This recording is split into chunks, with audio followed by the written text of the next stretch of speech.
Para a gente fechar, então, essa parte mais macro mesmo da conversa, uma das posições mais importantes que vocês possuem lá hoje é comprado em real, né? Queria que você explicasse um pouquinho disso e qual que é o patamar de preço que você enxerga para o real, patamar justo, né? No caso. Então, a gente, assim, o que é o problema da bolsa é bom pro real, né? Então, quando você compra o real, né? Vende o dólar real, você captura esse diferencial de juros entre os países, né? E hoje, assim, por mais que os Estados Unidos também esteja subindo, o Brasil já subiu muito antes. Então, você vai ganhar 12% ao ano para você ficar comprado em BRL, mesmo que ele fique do preço em 4,80, que é o preço atual, tá? Então, o primeiro ponto é esse, tá? É o carrego. Né? Segundo ponto é como a gente tem esse ambiente de commodities muito forte. A gente pode até entrar em China, que a gente acabou não falando de China, mas a gente pode falar. A gente vai entrar.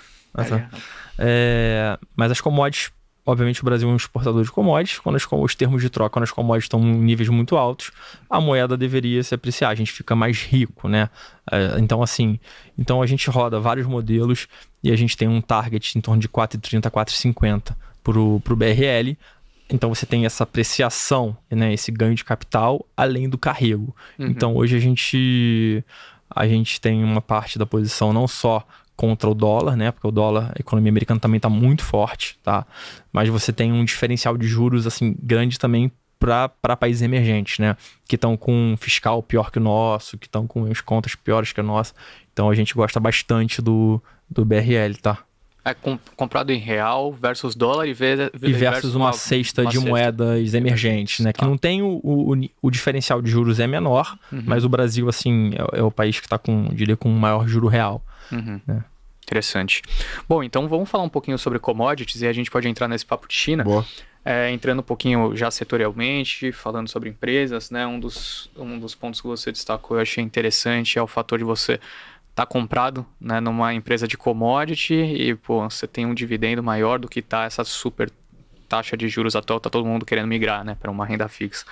Então, assim, além desse fator, o que mais te leva a ficar favorável, convicto no setor, quando a gente tá falando principalmente das commodities metálicas, né, e aí tem todo aquele case de China que no nosso bate-papo antes do programa começar, você falou, né, uma tese bem interessante, acho que vale a pena a gente falar. Assim, a gente diverge um pouco do mercado, eu acho, né? Assim, o mercado acho que está com excesso de pessimismo, né, por conta do Covid na China.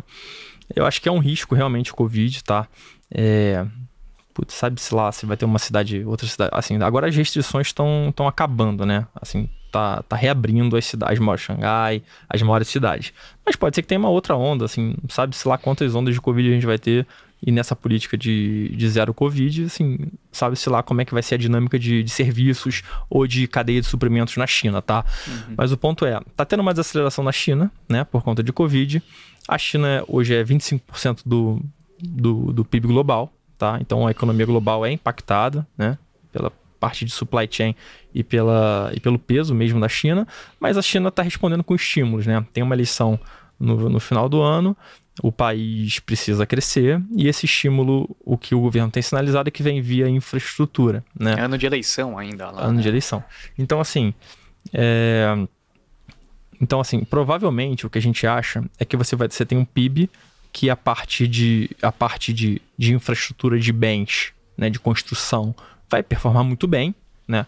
Você pode ter uma alta relevante no segundo semestre, quando o estímulo começar a ser feito. E você pode ter uma parte de serviço, que é a parte que, assim, as pessoas realmente dentro de casa trancadas, elas não conseguem consumir serviços, né? Que foi o que aconteceu aí durante a pandemia. Então essa parte de serviço vai puxar muito para baixo, vai ser negativo. E essa parte de estímulo vai ser muito positivo, que é o que beneficia os metais de maneira geral, né? Aço e minério, principalmente, que são as commodities que a gente tem, que se beneficia aqui no Brasil, né? Que a gente tem tanto a siderurgia quanto a Vale, que o Brasil acaba se beneficiando. Então, assim, pro Brasil, a gente acha que o que está acontecendo na China é positivo, tá? Então, é positivo pro BRL, é positivo para a Bolsa, né? Por causa das commodities metálicas. E assim, as outras commodities também. Você pega o petróleo, assim, quando, assim, a demanda caiu em torno de 1,5 milhão de barris dia, a demanda agora quando estava em lockdown. Assim, quando esse negócio voltar, o petróleo está no nível que está, né? Quando voltar a demanda por mobilidade, né? E quando você voltar, principalmente a demanda muito grande por viagens aéreas, né? Assim, já tem bulkado para os próximos 2 meses um consumo grande de petróleo, né? Porque o negócio tá voltando, já tá reabrindo. Com 1 milhão a menos de oferta ainda da Rússia, né? Com 1 milhão. A Rússia tirou pouco, então assim, você vai adicionar, quando normalizar a aviação pro nível pré-Covid, a gente tá falando em 2 milhões de barris dia. A Rússia tirou só 1. E a Rússia já causou isso tudo no mercado, né? Então, assim, você vai ter um mercado mais apertado. Depois a gente pode entrar em commodities mais detalhes, mas você vai ter um mercado de várias commodities apertados para frente por causa de retirada de oferta, de investimento que não foi feito nos últimos anos. Então, assim, a gente é construtivo em commodities mais geral. Depois a gente pode falar de forma mais detalhada nas commodities, mas de China é isso. Mas aí